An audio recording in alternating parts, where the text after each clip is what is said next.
hello my batik peeps. ඔයගොල්ලෝ batik වලදී urea පාවිච්චි කරනවද? tada! Yes, we do. අද මොකද යූරියා කියන්නේ පෝරක්නේ. අපි යූරියා පෝරක් විදියට පාවිච්චි කරාට යූරියා වල තියෙන විශේෂ ගතිගුණ වලින් අපිට batik වලදී වැඩක් ගන්න පුළුවන්. උදාහරණයක් විදිහට මෙන්න කියනකො. යූරියා වෙටිං ඒජන්ට් එකක්. එහෙම නැත්නම් තෙත් කාරකයක් විදියට වැඩ කරනවා. ඩයි එකක් දාපු ගමන් අපි යූරියා පාවිච්චි කරන්නේ ඇත්තටම රියැක්ටිව් ඩයි වලදී.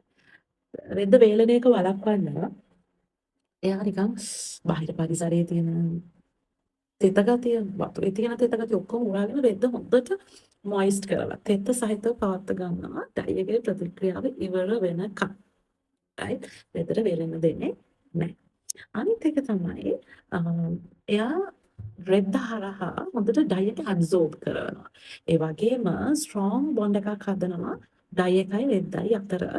එතකොට ඒකෙන් වෙන්නේ වැඩි ඩයි අංශ ප්‍රමාණයක් හොඳට රෙද්දට අල්ල ගන්න නිසා vibrant colors හොඳ ලස්සන තද පාට colors මේ රියැක්ටිව් ඩයි වලින් ගන්න පුළුවන් යූරියා දාපුවාම. අනිත් එක යූරියා වලට පුළුවන් ඩයි එක හොඳින් වතුරේ දිය කරවන්න. සමහර වෙලාවට රියැක්ටිව් ඩයි සමහර colors වතුරේ දිය වෙන්න හොරයි. නමුත් යූරියා දාපුවම යූරියා පුළුවන් අපි ඒකට කියනවා මේ molecules clumping වෙන එක වළක්වන. ඒ කියන්නේ එකට කැටි ගහන එක වළක්වලා හොඳට වතුරේ දිය කරවන්න පුළුවන්.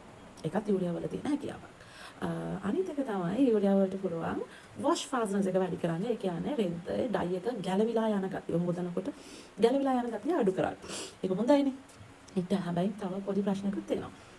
යූරියා කියන්නේ නයිට්‍රජන් බේස්ඩ් එකක්.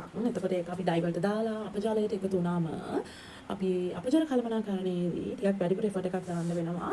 හේතුව තමයි මේ නයිට්‍රජන් පොළොවට යන්න හොඳ නැහැ අනවශ්‍ය තරම් මිශ්‍රණයකට හේතු වෙන්න පුළුවන්. ඔන්න ඔය කාරණා නිසා වාසිය අවාසිය දෙකම තියෙනවා. හැබැයි අපි 101ත් 5ත් අතර ප්‍රමාණයක් තමයි normally යූරියා පාවිච්චි කරන්නේ.